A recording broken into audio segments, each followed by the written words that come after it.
Very good morning to all of you who have joined us in this webinar. On behalf of the management, chairman, secretary, and on my behalf, I take this responsibility and the honor of inviting each and every one for this program. I welcome our guest for today's FDP, Dr. Karnamurthy from VIT, the Dean, Dr. Krishnamohan sir, and the coordinator who has been working day and night to make this FDP more successful, Dr. Chokalingam. I welcome all the people here and the lots of participants who have joined us from various parts of the country to make this FDP more successful. I have few points to tell you. The first point is that please make sure that if you have any audio issues, please reconnect it. And this FDP is going to happen for a 1 week program. And during this 1 week, I request all of you to be there and use it. Because today we talk about recent trends in engineering, especially in mechanical. All of you are aware that mechanical engineering is the whole core of the country. Without mechanical engineering, the whole country cannot move from. In fact, the world is moving forward with innovations. It's all just because of mechanical engineering. Today, we all have joy to understand what are the various trends which is going to happen in mechanical. If I just thought of sharing you a point, there was a WhatsApp video which most of you might have seen with regard to the automation, with regard to automotive. The car taking an interview of a person to be the mechanic for the car. That is what is the growth of AI and ML. Lots of things are to be learned over the week of time. With these words, I leave the floor open to Dr. Chokalingam and the team who is going to take things forward. And once again, on behalf of the management, I welcome each and every one of you who have joined us for the webinar. Thank you and welcome.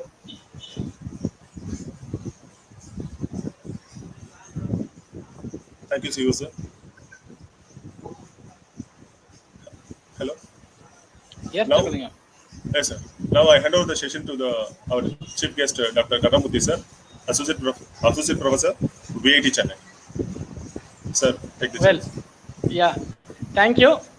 Dear participants, dear attendees, I thank the management of EGSPL Engineering College, especially Dr. Chokalingam, the CEO and the principal of the engineering college.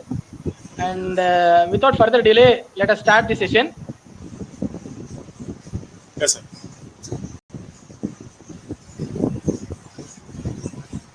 So in today's session, we are going to discuss about the contemporary applications of heat pipe heat exchanger. This is the topic today. Before we start, let me give you the outline of the presentation. We are going to start with different forms of energy. Then we will discuss about energy scenario, both global and national perspective. Then we'll discuss about heat exchanger generations, like how the heat exchanger has been evolved over the time period. And we'll be discussing about the components and working of heat pipe. Followed by that, we'll discuss about the processes, thermodynamic processes that are completely involved in the heat pipe heat exchanger. Then we'll discuss about why do we require a heat pipe. And our main topic today is to discuss about the applications of heat pipe. So this is our main motto. Finally, we'll discuss about the design parameters involved in heat pipes. Before we start the session, let us pay due respect to the god of thermal energy, that is Agni Bhagavan. And let us start this session from some of the couplets from Tirukural. One of the couplet is like this: Tiyavai Tiya Payatalal, Tiyavai Tiyinum Anjapadam. It means evil actions lead to bad deeds, so evil actions should be considered dreadful than heat. Another couplet is like this: Varumunnar Kavadan Valkai, Yerimunnar Vaitar Pola Kidum. This says life without preventive measures is similar to perishing a paddy straw by placing in front of fire. And also in our Indian mythology, with reference to heat, we come across or we perform various rituals in our home as well as in the temples. All the rituals are performed before the fire. And from our epic Ramayana, Sita, she performed Agni Pariksha to prove her sanctity. And in the epic Mahabharata, Draupadi was born from fire. The bottom line is that heat cleans the impurities and evils, and heat is good, pure, useful, and mandatory for the mankind. Coming to the different forms of energy, we know that energy exists in the form of light, energy exists in the form of sound, energy exists in the form of magnetism, electricity, and energy is also exists in the form of work, kinetic energy, potential energy, and also as heat. So in this session, we are going to discuss about this form of energy, that is heat. Coming to the global status of the energy, according to World Energy Council, they come across with an index called Energy Trilemma Index.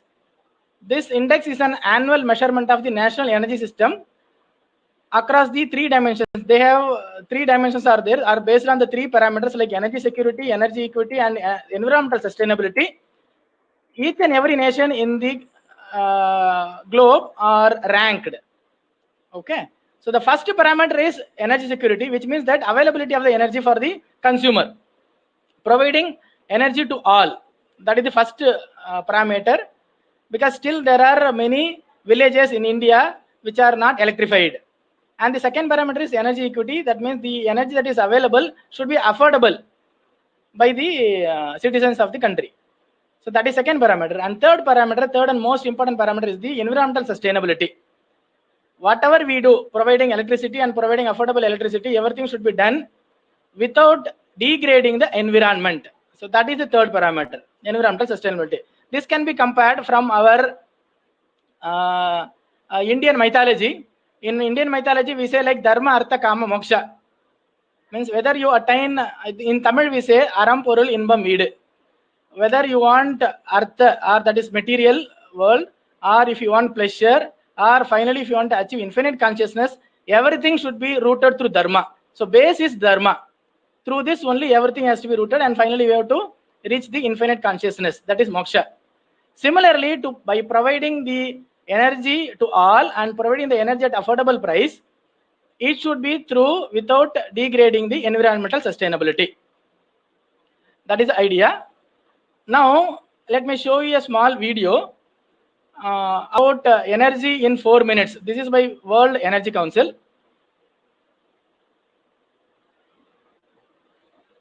You can watch this video.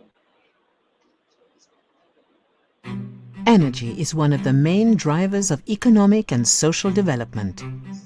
Just a few years ago, the only uncertainty in energy was the price of oil. There are now more known resources in the world than ever.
So that is from World Energy Council. So according to the World Energy Council, they have ranked the nations based on the three parameters: energy security, energy equity, and environmental sustainability. And they have ranked the nations.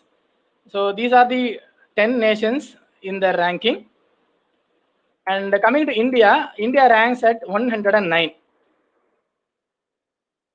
Okay, and there is one more international organization named Renewable Energy Policy Network for the 21st century.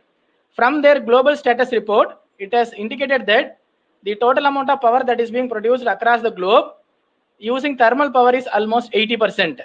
Remaining sources like renewable, they contribute almost close to 20%. So still, thermal power is dominating. Coming to the Indian perspective, the total installed capacity of power plants in India is 3,70,106 megawatt. This is as on 31st March 2020. This is from Ministry of Power, Government of India. And there are three different players of power. One is central government power plants, other one is state government power plants, and we have private players also. Among these three, these days private players are dominating. Almost 46.8% of the total energy produced in India is by the private power plants. Sir, PPT not visible.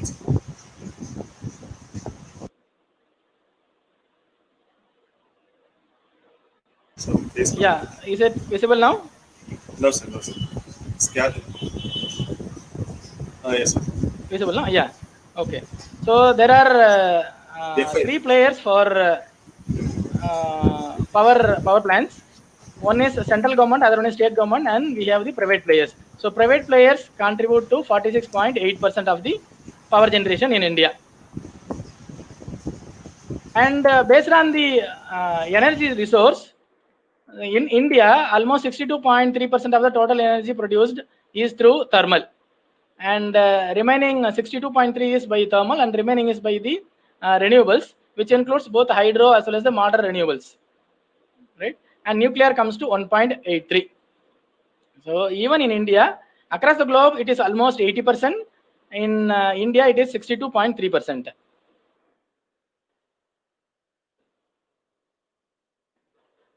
Coming to the heat exchanger generations, in the good olden days, we started with heat exchangers made up of plain tubes. Followed by that, to increase the rate of heat transfer in the heat pipes, in the heat exchanger pipeline, we used to have fins. Then in the third generation heat exchanger, we have introduced the swirl generators, which will create swirl in the passage, or secondary flow was established, thereby the heat transfer was enhanced. And in the fourth generation, they started to supply electrostatic fields in the flow passage. And the scientific community still they didn't claim that fifth generation has come, but fifth generation is nothing but the heat pipes. So heat pipe heat exchangers are the fifth generation heat exchanger. So in all the evolution of these generations, from first generation, second generation, third generation, fourth generation to the present day heat pipe, what we are trying to do is that we want to achieve increased rate of heat transfer, right? So based on this heat materials as conductors and insulators. When I say conductor, its thermal conductivity is very high. When I say insulator, the material which has less thermal conductivity, we call it as insulators. And there is a concept called superconductors, right, which has a very high thermal conductivity. Its thermal conductivity tends to infinity. So this heat pipe technology, it is trying to approach towards the superconductivity concept. Coming to the history of heat pipe, initially this heat pipe was developed by Richard Gagler. Then subsequently it was improved by George Ericsson, and this George Ericsson is considered as the father of heat pipe. And the present day heat pipe technology, whatever we are using, this was developed by George Groover. Coming to the basic components of the heat pipe, this heat pipe heat exchanger contains a container which is nothing but a pipeline or a tube which is made up of copper or aluminum or stainless steel. Then inside this pipeline we need to have a heat transfer fluid. This heat transfer fluid will undergo phase change process. It will be in liquid as well as in the vapor state, and the heat transfer liquid can be either water, methanol, liquid ammonia or ethylene glycol. These are the commonly used heat transfer fluid. And inside this heat pipe heat exchanger, we will have a mesh, which is a porous structure. This mesh is made up of either copper or aluminum or nickel or steel. This is to provide capillary action. While discussing about the working of the heat pipe, you will come to know what is the necessity of this capillary action. So here you can see this is a mesh structure. So this mesh structure is responsible for the capillary action. These are some of the commonly used container material. The container material can be copper, aluminum or stainless steel. If the container material is of copper, then these are the permitted heat transfer fluids, because some of the heat transfer fluid will try to react with the container material. Therefore, to prevent the reaction between the working fluid and the container material, so we classify the container and the heat transfer fluid. Coming to the various regions in the heat pipe. So in the case of heat pipe, we used to have three different sections, namely evaporator section, adiabatic section and condenser section. So here in this diagram you can see, let us say if the heat pipe is of length 30 centimeter, then 1/3 of the heat pipe is, we call it as an evaporator section, and the second third is the adiabatic section, and the last part is called as the condenser section, right? So now inside this we are going to have the heat transfer fluid which will be in the liquid state, and the evaporator section, the place from where we want to transfer the heat, that heat source will be the evaporator section will be placed in the heat source. So thereby it receives the heat, and the heat transfer fluid will transfer from liquid phase to the vapor phase. Normally, let us say if you are going to have water as the heat transfer fluid, upon evaporation, or when the water that is present inside the heat pipe starts to boil, its volume increases 1000 times. But the container volume is same, but the specific volume of the heat transfer fluid is increases 1000 times. That means that its pressure increases, because volume is increasing, but the container volume is same. When you are going to keep at the constant volume, then the pressure of the working medium is going to increase. So heat transfer fluids pressure increases. As a result, it will try to move towards the low pressure area. Low pressure area is the other end, this end, right? So number 3 I have written now, this is the low pressure region where the vapor, the heat transfer fluid which is evaporating, that will reach the condenser region. At the condenser region, this is the place where we are going to reject the heat. And if it is a electronic device like laptop or computer, you might have seen inside a heat sink. Heat sink is nothing but a heat pipe. So it is going to reject the heat. The place where we are going to reject the heat will be having a fan, so that will dissipate the heat outside. So here, when the heat is being rejected, the heat transfer fluid, it will change from vapor state to liquid state, and once it becomes liquid state, it is mandatory for us to bring back that liquid to the evaporator section. So that is being done by this mesh, so which is happening with the help of capillary action. That is why we need to have a mesh, okay, to bring back the heat transfer fluid from the condenser section back to the evaporator section. That is being done by the that is done by the capillary action of the mesh. That is why we are having a mesh. So this is the complete working of this cycle. So liquid turns into vapor. When it turns into vapor, it is going to carry away the heat, and that heat is going to be rejected in the condenser section. Once the heat is rejected, it becomes liquid. That liquid will come back to the evaporator section by means of the capillary action of the mesh. So this continues. So thereby we are achieving very high thermal conductivity, or we are transferring the heat at a faster rate. Coming to the thermodynamic cycle that is involved here, here you can see process 1 to 2. So this is process 1 to 2. So here it becomes vapor and it is at a higher pressure, and it reaches the condenser section where when the heat transfer fluid is condensed, it becomes liquid. So its pressure decreases, and once the pressure decreases, it becomes completely transferred into liquid. We have to bring back to the high pressure region, that is the evaporator region. That is done by the capillary action. So 1 to 2 is heat addition, 2 to 3 is condensation, 2 to 3 is the heat rejection, and the phase change occurs in process 3 to 4, and process 4 to 1 is the capillary action where the fluid returns back to the evaporator section. This is the complete cycle of the heat pipe, and this process continues. Why do we need heat pipe, right? See, if you see this table here, many materials are listed and their corresponding thermal conductivity is specified here.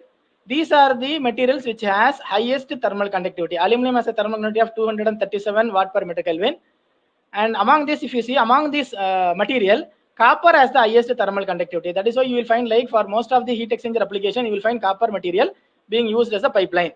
And also for in the case of the refrigerator, in the case of air conditioning system also, we will use copper coils because it has a higher thermal conductivity. And with the concept of nanotechnology, if you are going to provide the pipeline made up of carbon nanotube, then its thermal conductivity can go up to 2000 to 6000. This is the maximum value. Now if you want to go beyond this, then we have to go for heat pipes, right? So heat pipes are similar to superconductors with very high thermal conductivity, whose thermal conductivity is almost 100 times more than the copper pipe. Copper pipe, this is the metal which has highest thermal conductivity, and if you want to increase the thermal conductivity of the material 100 times the thermal conductivity of the copper, then we go for heat pipes. So when you have a heat pipe, even this I say like it is containing high thermal conductivity. That means the resistance offered by this material for the heat to flow is very less, and even with the minimum temperature difference, you can have heat transfer. For heat transfer to occur, we need to have a temperature gradient. This temperature gradient can be minimum if it is the case of a heat pipe. Okay, so now here I'll show you one more video which shows how this heat pipe conducts the heat, right? So there is a material called thermochromic polymer sheet. This material, it will change its color based upon the difference in temperature, right? So I'll show you this video.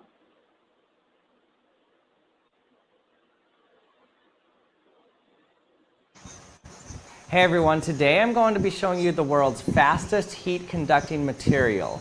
And then I'm going to cut it open and show you what's inside of it and how it actually conducts heat so fast. So first let me show you how fast this thing actually conducts heat. It's pretty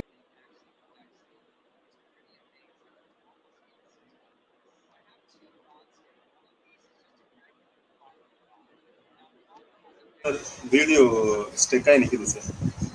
Stuck ஆகி நிக்குதா? I have two rocks. One of these.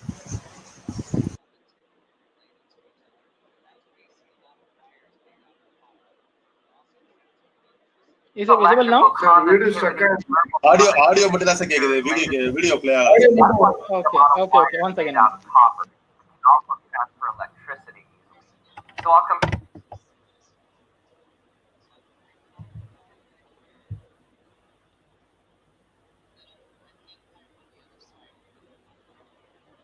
Video play ஆகுதா sir? Play ஆகுதா? இல்ல sir இல்ல sir.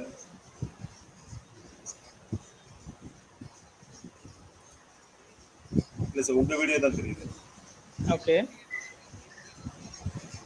Play பண்ணுங்க. CO sir இருக்காங்களா, அவங்க share பண்ண சொல்லுங்க, ரன் ஆயிடும் sir. CO sir, Is it visible? No, sir. Hey everyone, today I'm going to be showing you the world's fastest heat conducting material. Is it visible And now? then I'm going to Chakalingam? cut it open and show you Yes, sir, yes, what's sir. inside of it Okay. and how it actually conducts heat so fast. So first let me show you how fast this thing actually conducts heat. It's pretty amazing. It's almost instantaneous. I have two rods. 3, 2, 1. So here you can see he is placing an ice at one end of the heat Look how pipe. You can fast see the this one change turned in black. color. The heat This is pipe heat pipe, was this almost is copper pipe. instant. Oh, yes. Copper pipe takes longer time,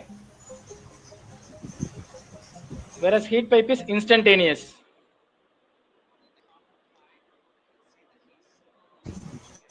Sir, 3P stuck in sir. Okay, okay.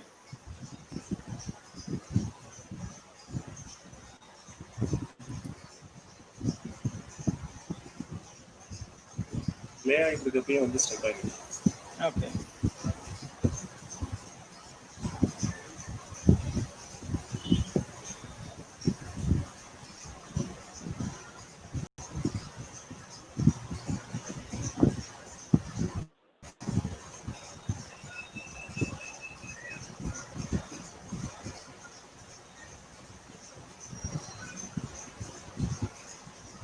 So that is to indicate that compared to the copper pipe, F5. yeah, compared to copper pipe, heat pipe conducts faster. So you might have seen that change in color of the thermochromic polymer sheet. And the other advantage why we go for heat pipe is that it is power flattening. It means that as the heat is being conducted fastly, as the thermal conductivity is very high, you will not find the thermal stresses being developed within the material. So that is the main reason we go for heat pipe. And one more advantage is there. See, in the case of heat pipe, our objective is to increase the value of Q, right? So heat transfer is occurring, so Q is positive, but this delta T value is very small. It is almost equal to 0. In the condenser section as well as in the evaporator section, phase change occurs. In phase change occurs, temperature difference is 0, but this Q value is positive. That means what? This MCP value, this energy density, it tends to infinity. That means higher energy density is there in the case of heat pipe. That is the advantage of the heat pipe. Thereby we can transfer the heat at a faster rate. And one more reason why do we go for heat pipe is that in the case of electronic circuits, if you see a laptop, you will find the electronic circuit like this. Here you can see a CPU and a GPU. This is central processing unit. This is the graphic processing unit. So these processors are performing at very high speed. When they perform the operation at very high speed, lot of heat is going to be generated. And in order to protect this processor, this heat that is being generated has to be dissipated properly. The better the rate of heat transfer, the performance of the system will be more. So for this, here you can see these are the heat pipes which transfers the heat from the central processing unit as well as from the graphic processor unit, and it is being dissipated to the sink. So for in the case of your electronic circuit, the profile to be followed by the heat pipe will be intricate. So for the intricate profile also we can have this heat pipe. That is the advantage. It can have any geometry. Here in this diagram you can see a geometry like this. So different geometries are possible. Here you can see this is like a shape is like a U type, right? So you can go to any profile that is possible. And another reason with respect to the research aspect, so today morning before starting this session, I have just typed heat pipe in Science Direct, and the result it showed is almost 1,29,978 results are there. These many papers are already published, and even in 2020, 5,900 papers are there. 2021, also 31 papers are already published. Like many research is going on in this, so this has a lot of thrust area. Heat pipe is a thrust area to carry out research. So these are some of the reasons why do we go for this heat pipe technology. Coming to the application, this is the main focus of today's session. Coming to the application, the predominantly heat pipes are used in electronics cooling. Okay, day by day this size of the electronic components are decreasing and the performance of the electronic components are increasing. So when it is performing at a higher speed, lot of heat is generated. That heat has to be dissipated properly. So to carry out that, we have this thermal management system by heat pipe. So I'll show you how this heat pipes are used in electronics cooling. There is a small video. Quickly we will go through this video.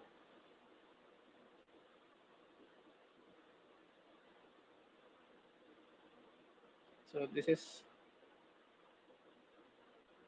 Hey guys, right now we are in the factory in which one of our most famous air coolers produced, the Dark. In a CPU cooler, the heat pipes conduct heat from the base plate to the fins. This means they are an integral part of the overall cooling process. But before these pretty copper pieces are ready to keep a CPU up and running, the manufacturing process. 2 second தான் இருக்கும். Is it visible now?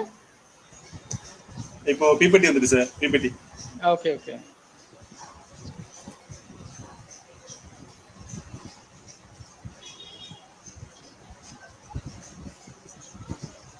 Sir, end the video, sir. Sir, வருதுங்களா? Video 3. இல்ல sir. ஒரு நிமிஷம் wait பண்ணுங்க sir. இல்ல sir. Video 3 வரலையா? அப்படியே எக்ஸ்ப்ளோர் ஆகி தெரியுது சார். ஸ்கிரீன் ஷேரிங் ஆஃப் பண்ணனும். ஆஃப் பண்ணிட்டேன் sir. The performance of the system will be more. So for this, here you can see these are the heat pipes. Which transfers the heat from the central processing unit as well as from the graphic processor unit. Chockalingam sir சொல்லுங்க sir. வருதுங்களா? இல்ல sir, உங்க face தான் sir தெரியுது. கொஞ்சம் wait பண்ணுங்க, CO sir solve பண்ணுவார் இந்த ப்ராப்ளத்தை. ஓகே. அவர் ஷேர் பண்ணாருன்னா கொஞ்சம் வந்துரும். Video 3.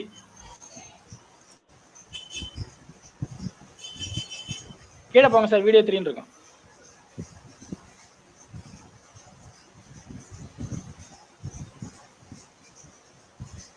Hey everyone, today I'm going to be showing you the world's fastest heat Video 3, sir, conducting the two. material.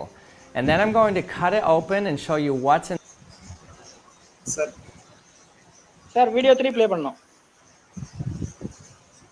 கீழே போங்க, வீடியோ 3 ன்னு எழுதிருப்பேன்.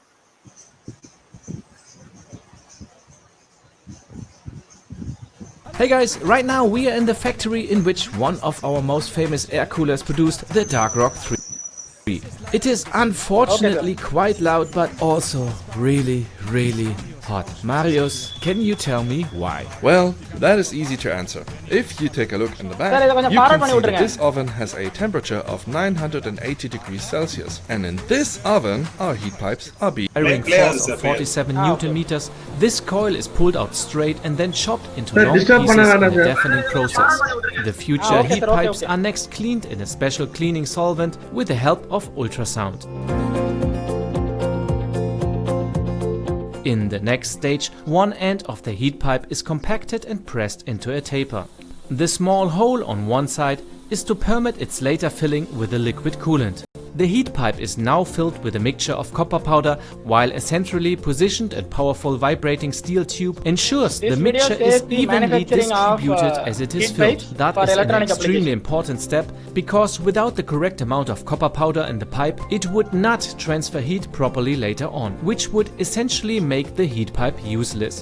The spaces left behind when the vibrating steel tube is removed are where steam will later flow through, and the copper powder combines under extremely high temperatures with the copper pipe to form copper capillaries, through which condensed water is transported back towards the heat source. The heat pipes with the copper mixture are now placed under a thick heating cover and baked at a staggering 980 degrees, a process that takes about 8 hours. After this, the result is cooled by 3 fans running at full blast. This vital baking stage of the process is called sintering. So that video is about manufacturing of heat pipes for electronics cooling. And apart from this, heat pipes are also used in the aerospace application. If you see in the aerospace, in the initial stages, we used to have launch vehicles. So this first diagram shows the launch vehicle, which is used for launching the satellites in the orbit. Then subsequently what happened, after launching the satellite in the orbit, this launch vehicle or the rocket will not come back to Earth. So that is a loss. Lot of material is being lost, and many technical components present inside this launch vehicle is also lost. To prevent that, later what happened? We started with re-entry of launch vehicle. So the right side bottommost diagram that shows the re-entry launch vehicle. So our ISRO, they are going to come out with a re-entry launch vehicle.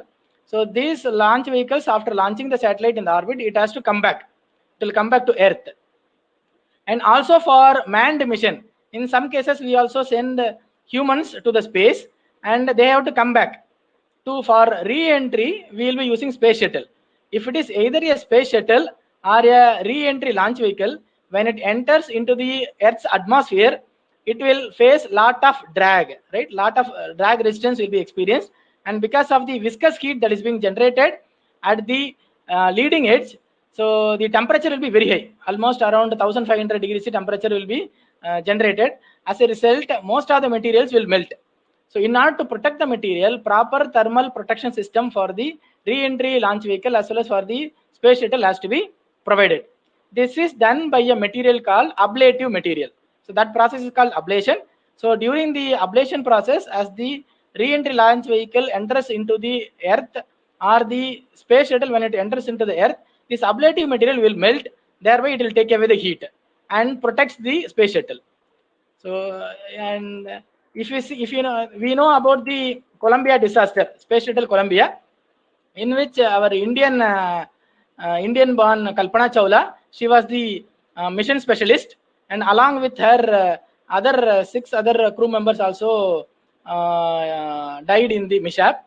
And here, if you see, the reason for the mishap is that when the Columbia Space Shuttle was launched, a piece of foam insulation broke off. This is nothing but the ablative material. This ablative material fell off during the launching time, and when the space shuttle re-entered into Earth, because of the failure of this insulation, because of the failure of the thermal protection system, this complete Columbia Space Shuttle disaster has happened. So thermal protection system is very, very important, and which is very crucial if it is a manned mission. And coming to the aerospace, here you can see this is the space shuttle. So these are the leading edges, leading edge of the wing, and at the front also. Here the temperature is very high. Here this diagram shows the temperature distribution across the space shuttle. So, and the other applications of this heat pipe is that these heat pipes are also used for solar water heating. In the olden days, we used to have flat plate collector for heating the water. Solar water heater used to have a flat plate collector. Then subsequently, we used this concentrating collectors. Parabolic concentrating collectors were used. And these days, we are using evacuated tube collector with heat pipe. Inside this, you will find heat pipes. So this diagram shows you the heat pipe inside a evacuated tube collector. So this part we call it as the evaporator part. Inside this we will be having ethylene glycol plus water. So that heat transfer fluid will transfer the heat and it will be sent to the top of this. This is a storage tank where the temperature of the water is heated by receiving the solar radiation. I'll show you a small video how this heat pipe is being used in solar water heating. This is video number 5. Sunbank Solar, and I'm here today to explain to you how the evacuated tube solar collector works.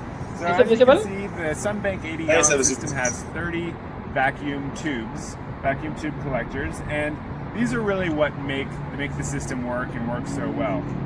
So how the system works, and I've got this taken out so I can kind of show you, is first of all, it's an evacuated tube, and what that means is that there's two pieces of glass. Tube? There's this outer piece of glass and an inner piece of glass that are fused together. And those pieces of glass have a vacuum between them, so there's no air. The air is taken out. And what that enables is that the sunlight will hit the glass tube, go through to the inner layer of glass,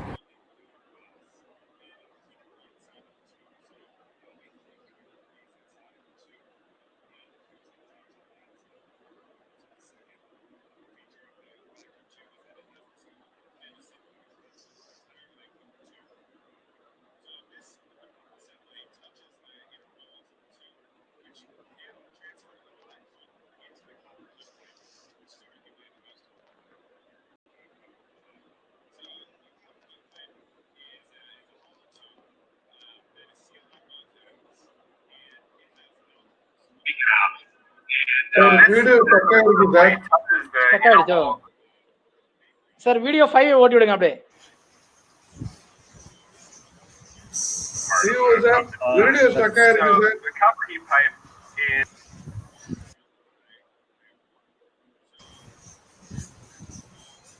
Sir? CEO, sir?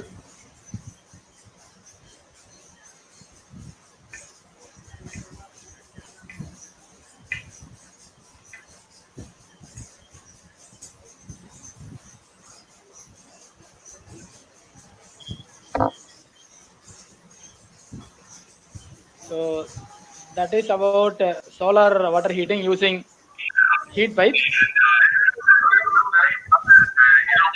Sir, PPT, sir. PPT. Yeah, and Sunbank Solar, and I'm here today to explain to you how to be evacuated to.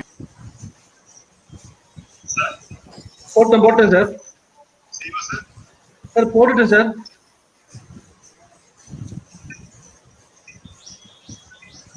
இல்ல sir, video play. Sir video வரல sir.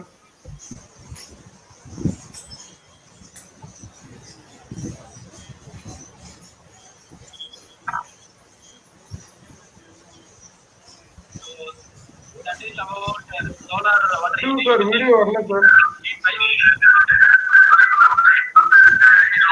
CEO, sir?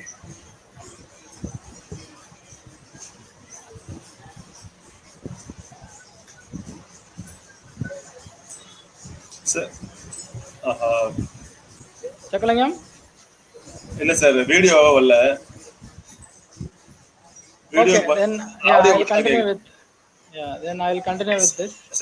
Sir உங்களால of பண்ண முடிஞ்ச video of பண்ணிட்டு நீங்க continue பண்ணுங்க. Okay.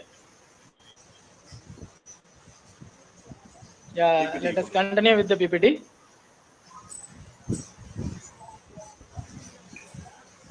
Is my PPT visible? Yes sir, F5 sir, F5. Okay. So these heat pipes are also used for solar water heating applications, and this also used for room heating in the countries where the temperature is very less, cold countries like European nations. So room heating is mandatory. அவரு screen ஷேரிங்கும் on பண்ணிடுறாரு, பிபிடியும் on பண்ணிடுறாரு, அதுலயும் video போடுறாரு. Sir Hello. Yeah. Chakalingam, my PPT is visible now? Visible sir. Okay. So this diagram shows the use of solar water heating for the purpose of room heating, right? So here we have many evacuator tube collectors containing heat pipes, and this is used for heating the room heating purpose. So here the solar radiation that is falling on this will increase the temperature of the increase the temperature, and that heat is being stored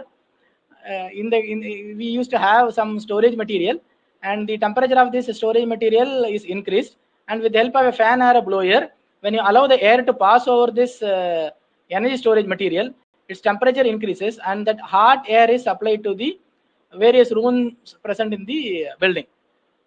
Okay, so this is an application of room heating. And evacuated tube heat pipe are also used for solar drying application. Now let us say the companies, some of the companies like Achi Masala, Shakti Masala, they supply masala items, right? And they use the agricultural produce. These agricultural produce, the like chili and other masala items has to be dried. In normal case, how do we dry? We used to go for the open sun drying. Okay, like this we will be having an open sun drying process. Thereby we will remove the moisture that is present in the agricultural produce. Now it takes lot of time, okay, and it requires lot of area to dry the agricultural product. So now with less area and with less time period, I want to dry the agricultural product. So for which we will be going for a device called solar dryer. So initially these solar dryers were driven by a flat plate collector. Now we are having this evacuated tube collector with heat pipes are used. Thereby the efficiency of the solar dryer is increased. So here you can see a solar dryer. So this has evacuated tube collector here. So to the evacuated tube collector, air is blown over this. So here if you see, these are the evacuated tube collector containing heat pipe, and all these heat pipes are connected to a common header. So with the help of a blower, here you can see the blower, air from the atmosphere is allowed to pass through the common header, and its temperature, as the air passes over the common header, its temperature increases. So high temperature air which is coming out is used for drying the agricultural product. Okay, so we can use these heat pipes for solar drying application also. And other application is like we can use this evacuated tube collector with the heat pipe for water desalination. According to WHO, almost 2.2 million deaths in a year is because of the waterborne diseases. That means what? See, almost 30% of the earth is land, and remaining 70% is covered by water. This we know. This water is saline water. Okay, so only almost 1% of the water is fresh water. That water we have to that has to be used by the mankind, right? And that water is not good quality water, so it is contaminated highly. As a result, many deaths are occurring. So to provide clean potable water that can be achieved by using solar energy. So to use a solar water desalination system, this evacuated tube collector with heat pipes can be used. This schematic diagram shows the use of evacuated tube collector with the heat pipe for producing desalinated water or potable drinking water. Now let us say we have a raw water or a brackish water. This has to be made as potable, clean drinking water.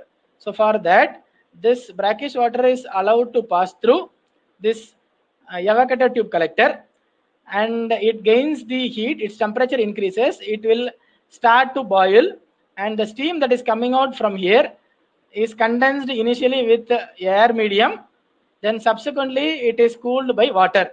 The cooling medium for this is nothing but the same raw water that is coming from the source, that is applied as the cooling medium. So the steam, when it condenses, we will get distilled water. This is for clean drinking water. Also, whatever water we have supplied for cooling the steam, that will be coming out as hot water. So here you can produce both hot water as well as distilled water from the raw water or the brackish water, and the source is solar energy, and that solar energy is utilized with the help of evacuated tube collector and heat pipe. So we can use heat pipes for water desalination also. And other applications are, we can use this heat pipe for power plant application. In the case of power plant, we used to have a device called air preheater, which uses the waste heat of the boiler, right? Now assume that the waste heat of the boiler is at a higher temperature, this red color which indicates the temperature of the waste heat, and here we can provide the heat pipes. This part will be the evaporator section and this part will be the condenser section. So the high temperature exhaust gases passing over the evaporator tube will make the heat transfer fluid to vaporize, and when it reaches the condenser part, the air which is to be supplied to the combustion chamber of the boiler, which is to be taken away from the atmosphere, is allowed to pass through the condenser section where it receives the heat from the heat transfer fluid. So that hot air is supplied to the boiler for combustion purpose.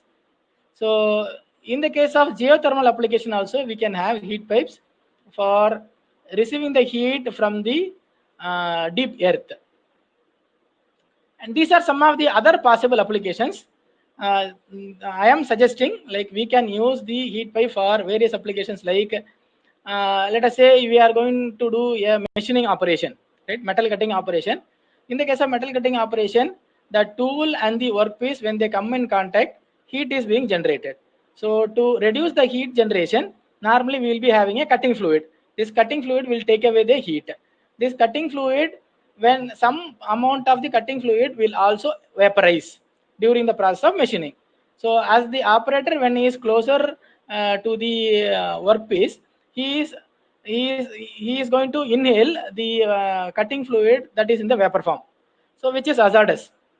So to prevent that, what we can do, we can use a heat pipe which can be kept below the workpiece and which will take away the heat. Thereby, without supplying the cutting fluid, this cutting operation can be carried out. Or there is another concept where we can allow cold air. Right? Let us say I'm going to place heat pipe below the workpiece, and on top of this, where the cutting operation is taking place, I can supply some cold air, so which will take away the heat. Right? This cold air can be sent through a vortex tube. Vortex tube will not have moving parts. There is a concept of reducing the temperature using vortex tube. So combining the vortex tube and heat pipe, we can carry out the metal cutting operation, thereby removing the heat during the metal cutting operation. This is one suggestion. Also, in the case of laser cutting operation, lot of heat will be generated. This heat can be transferred or dissipated with the help of heat pipes. That is also possible. And in the case of IC engine cooling system, we can provide heat pipes for transferring the heat because the heat pipe has very high thermal conductivity. Also, some of the applications like for welding application also. Now, when we do welding, we will be having parent material, and these two parent materials are joined by welding. And during the welding process, lot of heat will be generated, and that because of the heat generation, the parent metal will melt and it will solidify. So when the heat is being generated, huge amount of heat will be generated, and that heat has to be dissipated to the surrounding, as well as heat will be conducted through the parent material. If the parent material has less thermal conductivity, then what will happen? The temperature will be very high, closer to the weldment, and at the end, at the later regions, the temperature will be less. So because of this, thermal stresses will be developed. So after welding, if you subject this for any impact test or some material test, you will see in most of the cases the heat affected zone area will be prone for failure.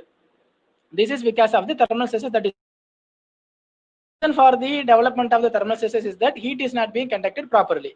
So what we can do, we can place these heat pipes below the welding material. During welding, we can place the heat pipes which will take away the heat. Thereby, the big difference in temperature within the parent material can be avoided, and we can prevent the formation of heat affected zone. This is for arc welding, and similarly for electroslag welding also. In the case of electroslag welding, two parent metal will be there, and will be pouring the molten metal, which will solidify. Thereby, it will form a strong bond. So here also the molten metal has a lot of heat. It is at a very high temperature that has to be dissipated properly. So for this purpose also we can use heat pipes. These are some of the suggestions for heat pipe applications. And we can use it for cooling the nuclear core reactor. Heat pipes can be used. And in the case of aircraft, when the aircraft is landed in a cold country, airport which is located at very low temperature, there will be formation of ice in the wings, right? And this ice, before the takeoff of the aeroplane, we have to remove the ice. So de-icing is done. And not only when the vehicle is in the airport, the formation of ice occurs, but when the aircraft is flying at a higher altitude, the temperature is very less. So there also the moisture present in the air will try to solidify, and ice formation occurs in the wings. If the ice is being formed in the wing, then it is a one of the major technical problem. So what we will do is that we have to do the de-icing. Okay, so for de-icing of the aircraft wing, we can provide these heat pipes. Thereby we can prevent the ice formation in the wing. So I will show you a small video how this de-icing is done before takeoff in the case of aircrafts.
staff, please contact ramp at 119.47, departure the pad. Have a nice flight. Thanks, have a good day, guys.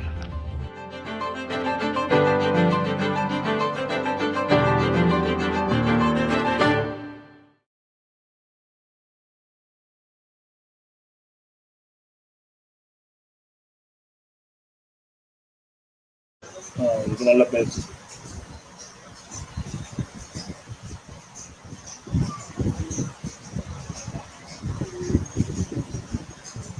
Sir உங்க voice கேட்குது sir.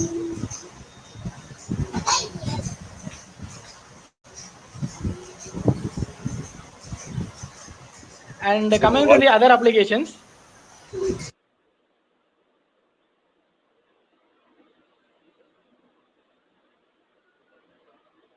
yeah. Nowadays,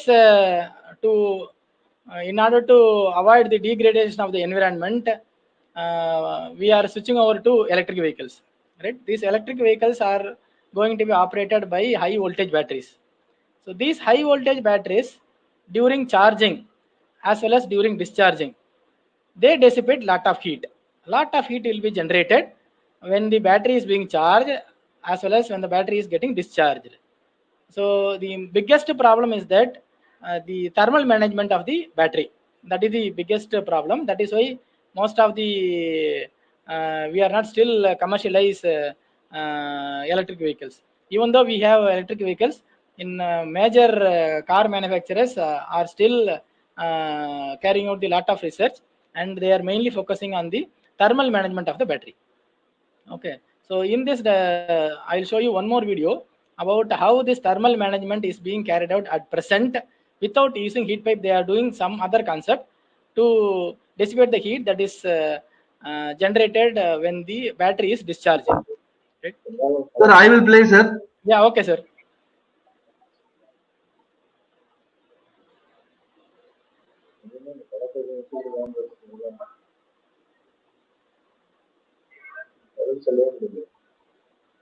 sir bill student போறாங்க sir இந்த video இல்ல sir இந்த video இல்ல hello sir இந்த video இல்ல sir video number 8 sir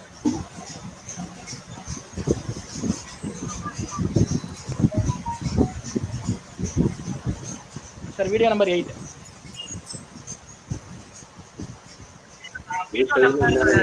Shortened service life, reduced capacity, compromised operational safety.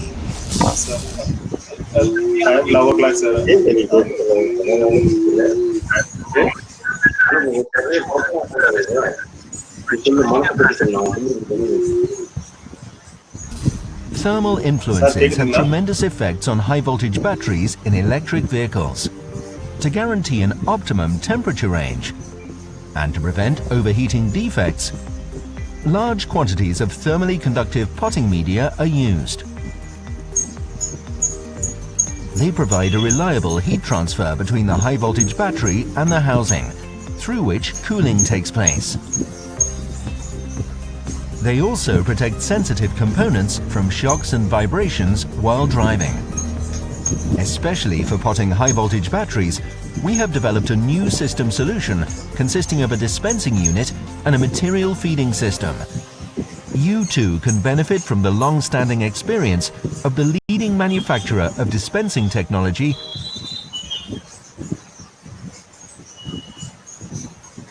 So that is about battery vehicles.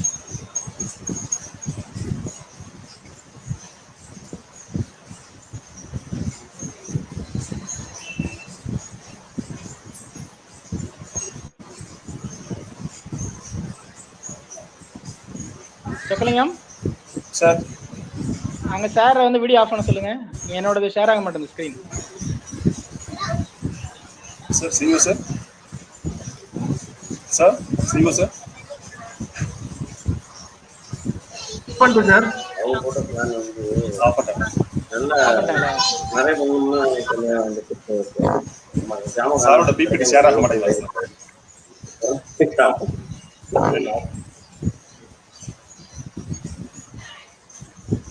Sir, is it visible? No, sir. Face for the sir. No, sir. நீங்க PPT on பண்ணுங்க sir. On பண்ணிட்டேன் sir. எனக்கு இங்க இந்த share ஆக மாட்டேங்குது. Sir நீங்க screen share பண்ணிட்டு பண்ணுங்க சார் தெரியும். ஸ்கிரீன் ஷேரிங் ஆஃப் ஆ இருக்கு பாருங்க. ஓகே ஓகே வந்துருச்சுங்களா? வந்துருச்சு. F5. Yeah. So this is for cooling of battery vehicles, and so these are some of the applications. And with reference to the heat pipe, there is a limitation, right? Or when we design a heat pipe, some of the points are to be considered. It is like the distance to transfer the heat should be more than 50 mm, right? The distance is too far away or more than 5 centimeter, then definitely we can go for these heat pipes. And the capillary has to be I have told you, like when the heat transfer fluid reaches the condenser section, from there it has to come back to the evaporator section, for which capillary action is mandatory. That is carried out, that is done by a mesh. Instead of mesh, it can be sintered material, or we can have a screen, or we can have micro grooves or micro channels can be there. Thereby we can bring back the heat transfer fluid from the condenser section back to the evaporator section. And the porosity of the wick, that depends upon the temperature variation also. That is also one of the parameters that is to be considered. And normally whenever we are designing, we have to consider safety factor. So let us say you want to transfer heat of for example 100 watts, then we have to design keeping some safety factor. Let us say 20% safety factor is normally considered. That means you have to design the heat pipe to transfer heat of 120 watts. Let us say if it is going to operate with 100 watts of heat transfer, then we have to design with 120 watts of heat transfer, right? And whenever I have told you, like as the in the case of electronic application, through the electronic circuits, when we are going to allow the heat pipe to pass through from the hottest region to the place where we are going to reject the heat or the heat sink, there will be many bends will be there. So for every 45-degree bend, the heat transfer rate decreases by 2.5%, right? And there are some of the other design parameters that are to be considered. So for this also I will show you a small video. This is the last video.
Yeah.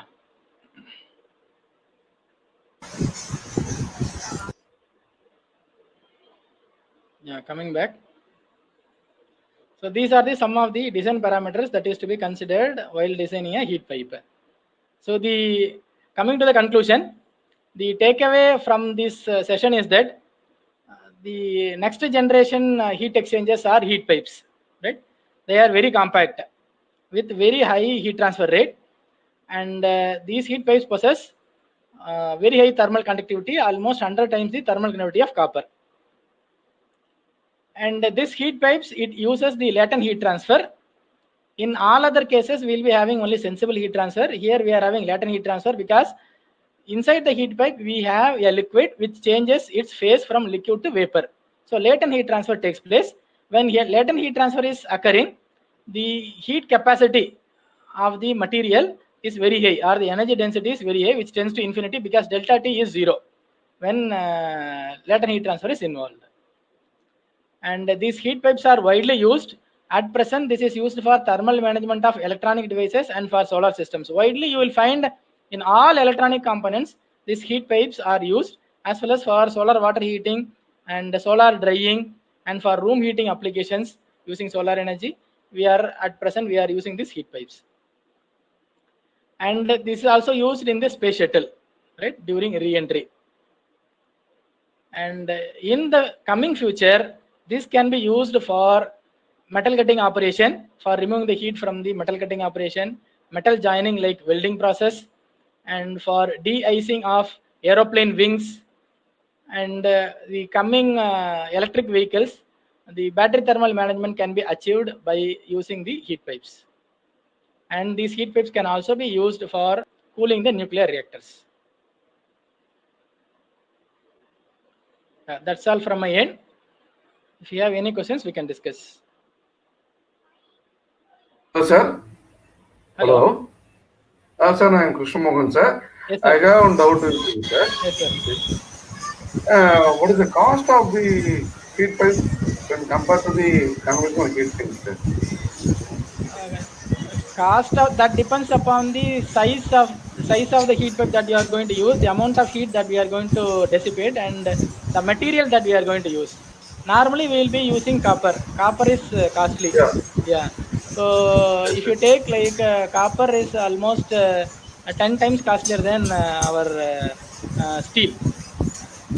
So definitely it will be costly, but the size of the equipment will be very small. That is the advantage.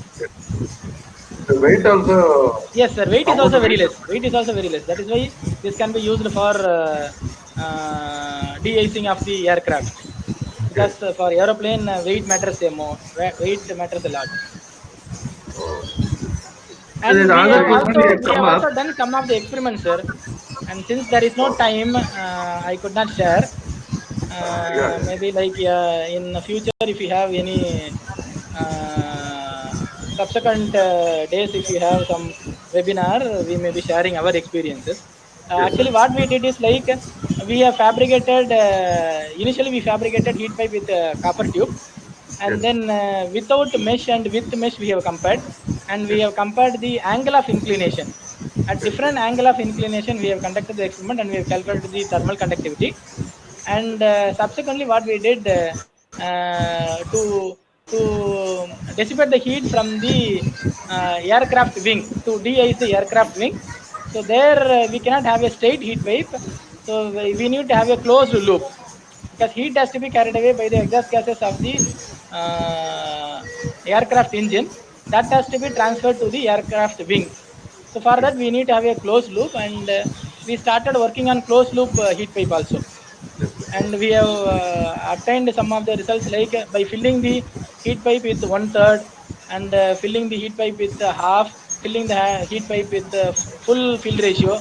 We have conducted some experiments, and those experiments maybe we can share subsequently. Yes, sir. Sir, one more thought, sir. Yes, sir. So normally we are using the aluminum as a heat sink in the hot disk of the computer peripheral. No, we will be using copper, sir. Aluminum is like we cannot fabricate that easily, sir. Like when you want to bend, you will not find aluminum more comfortable. many failures we have Heat experienced. normally is made of the casting, isn't it?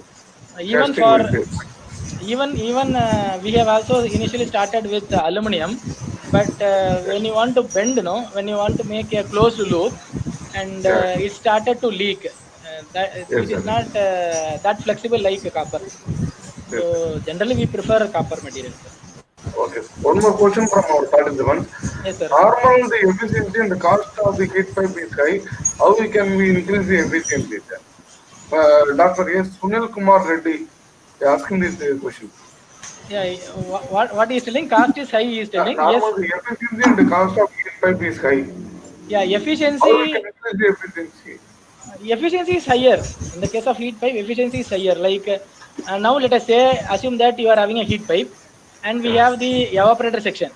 Okay, and that evaporator section, you consider we are going to have a electrical coil, right? And I am going to supply electric power. Thereby, I am going to supply heat to the heat pipe, to the evaporator section. So we can measure the amount of voltage and current that is being supplied. That is the input energy that is supplied, V into I. That we can calculate. And the other end, the condenser part, we can allow some cooling medium to pass. Right? It can be water or it can be air. Let us say you are going to have water as the cooling medium. We can measure the water inlet temperature and water outlet temperature. We can measure the mass flow rate of the water, and we can determine the amount of heat dissipated at the other end. So amount of heat dissipated at the condenser section divided by amount of heat supplied in the evaporator section, that will give the efficiency. Right? When compared to all other heat exchangers, heat pipe has very high efficiency. Sir, one more question. Nowadays, composite materials are used instead of aluminum and copper. What is the difference between the composite materials and the copper using this heat pipe? Sir, composite materials generally we go for lightweight, and for thermal application, especially with higher thermal conductivity, still we prefer metals. Right? Metals, they provide high thermal conductivity. And in the case of the heat pipe, if you see the material, only the container material is made up of metal. But inside the heat pipe, we are going to use water or ethylene glycol or liquid ammonia. Different heat transfer fluids are used. We can say that this is also a composite material, because inside the fluid is different, outside container is a metal. So as a whole, if you see, we can call this also as a composite material. Okay. One more question from Ravi Suresh Babu, sir. Okay, sir. Stainless steel heat pipe. Stainless steel heat pipe application in power plant areas, including nuclear power plant. Comment from Ravi Suresh Babu, sir. Stainless steel heat pipe. Yes, sir. Yes, sir. There are three materials that are being suggested. One is copper, other one is aluminum, and the third one is stainless steel. So all these three materials are suitable for fabricating heat pipe. But predominantly we use only copper because of its flexibility. Stainless steel can be used provided, if let us say in the case of a power plant is a huge structure. In the case of a huge infrastructure, if you go with a copper, then it is going to be too expensive for them. So you can compromise with the efficiency, and you can, if you want to be more economical, then you have to sacrifice with the efficiency. There we can go for stainless steel also. Okay. That's all the question from the participant. Okay. Sir, the last question, sir. Yes, sir. Sir, any suggestion to the heat pipe applications in the PhD area, sir? PhD, many applications are there, sir. Like if he is going to work on solar application, if it is solar application, solar water heater is there, solar dryer is there, and then solar desalination is there, room heating is there. In all these applications, we can use heat pipes, right? And also even in the metal cutting operation. In the metal cutting operations, when you are going to perform a drilling operation or a boring operation, for holding the workpiece, that material which is going to hold, that can contain heat pipe, which can transfer the heat in the process of metal cutting. So if you can come across, if you can design a suitable holding device for the workpiece, which can have a heat pipe. Then we can transfer a lot of heat, and thereby we can have devices without thermal stresses. Right? That is possible. Sir, one question from our participant, D. Saravanan Dakshinamurthy, sir. Okay, What sir. is the fluid commonly used in the heat pipe, sir? The fluid commonly used is either we can use water, we can use ethylene glycol, we can use liquid ammonia, or we can use combination of water and ethylene glycol at different proportion. And these days, there is a scope for using nanofluid also. We can use nanoparticles with the heat transfer fluid. It can be with water or with ethylene glycol. We can study the behavior of the heat pipes by using nanofluids also. Okay, thank you. Thank you. Sir, Yes, sir. thank you very much, sir. Today, have a wonderful presentation.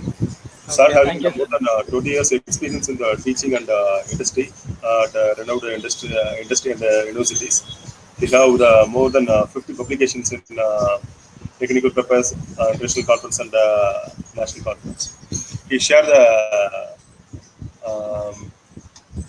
ideas about the heat pipes and what are the scopes available in the PhD doing or researchers. Thank you very much, sir.